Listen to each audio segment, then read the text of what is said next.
We the leaders அமைப்பை தொடங்கியுள்ள அண்ணாமலை வெளியிட்டுள்ள வீடியோவில் உள்ளாட்சி தேர்தலில் போட்டியிட தனது அமைப்பை சேர்ந்தவர்கள் விருப்பம் தெரிவிச்சிருக்கார். ஸோ அப்போ அவர் அடுத்த அசெம்பிளி எலெக்ஷன்ஸ் அல்லது நாடாளுமன்ற தேர்தல் வரைக்கும் வெயிட் பண்ணாமல் லோக்கல் பாடி எலெக்ஷன்ஸ்லேயே கண்டெஸ்ட் பண்ணுவார் அப்படிங்கிறத புரிஞ்சிக்க முடியுது. ஸோ அவர் என்ன பேசியிருக்காருன்னு அப்படிங்கிறத பார்த்துக்கலாமா? Okay, clear why we are part of this people's movement. நாம பீப்புள் மூமெண்ட் எதுக்காக நாம் இருக்கோம்? நமக்கு பாசிட்டிவ் பாலிடிக்ஸ், பாசிட்டிவ் சேஞ்ச் நமக்கு வரும்.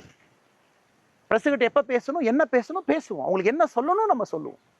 எல்லாத்துக்கிட்டையும் போய் நம்ம சண்டை போட்டு எதிரி கட்சிகள் வேண்டாங்க. இன்னைக்கு நம்ம ஆளுங்கட்சி கிடையாது, நம்ம எதிர்கட்சி கிடையாது, நம்ம ரெண்டுமே இல்லை. நாம இன்னைக்கு ஒரு அரசியல் இயக்கம், political movement, people's movement. Authenticity, அந்த வெப்சைட்னுடைய நம்பர்ஸ் கவுண்டர் அப்படியே தாங்க இருக்கும். ஒரு நாள் யாருமே சேரலனா கூட அந்த கவுண்டர் அப்படியே தான் இருக்கும். அந்த கவுண்டர் என்னைக்கு 50 லட்சம் அப்படிங்கிற எண்ணுக்கு வருதோ அன்னைக்கு நம்ம பேசுவோம். நம்ம எவ்வளோ வேலைகள் செஞ்சுருக்கோம், நம்ம ஜூலைலேருந்து செஞ்சுக்கிட்டே இருக்க போகிறோம். அன்னைக்கு பேசுவோம். மக்கள் இன்னைக்கு நம்மளை அரசியல் கட்சியாக வாங்கன்னு சொல்கிறாங்களான்னு கேட்போம். அது வரைக்கும் நம்ம வேலைகளை செஞ்சுக்கிட்டே இருப்போம். அவ்வளோ வேலைகள் நமக்கு இருக்குது, பாசிட்டிவான வேலைகள், ஹாப்பியாக, ஸ்ட்ரெஸ் இல்லாமல். உள்ளாட்சி தேர்தல் எப்படி நம்ம ஃபேஸ் பண்ணலாம், அதற்கான ஆயத்த பணிகள். 70,000 பேர் அன்னைக்கு உள்ளாட்சி தேர்தல் நான் கண்டெஸ்ட் பண்ணுவேன், 70,000 பேர்த்துக்கு மேலே சொல்லியிருக்கிறாங்க. அவர்கள் எப்படி நம்ம ஒருங்கிணைக்க போகிறோம்? அதில் 10,000 பேருக்கு கிட்டத்தட்ட ஏற்கனவே தேர்தலில் போட்டியிட்டவர்கள். ஏதோ ஒரு தேர்தல், பெரும்பாலும் உள்ளாட்சி தேர்தல். ஏன்னா இன்னைக்கு நீங்கள் ஒரு அரசியல்வாதி எதுவுமே தயார் பண்ணாமல் போய் பாலிடிக்ஸ் பண்ணணும்னா எப்படி பண்ணுவாங்க?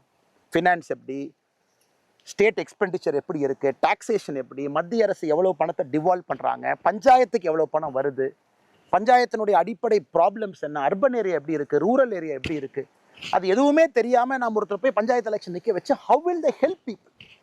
இல்லை நான் இந்த ரசிகர் மன்றத்தில் இருந்தேன், அங்கே இருந்தேன், இங்கே இருந்தேன், நான் அரசியல் கட்சியில் நேற்று காலையில் சேர்ந்தேன், இன்னைக்கு காலையில் சீட்டு கொடுத்தாங்க, நான் எம்எல்ஏ ஆகிட்டேன், எம்பி ஆகிட்டேன். யாரையும் குறை சொல்லுங்க, but are they equipped to handle that job? இனி செல்லும் இடமெல்லாம் செய்தி. தந்தி டிவியின் வாட்ஸ்அப் சேனலை ஃபாலோ பண்ணினா செல்ல இருக்கும் இடமெல்லாம் செய்தி. இதோ QR கோட், இப்பவே ஸ்கேன் பண்ணுங்க, ஃபாலோ பண்ணுங்க.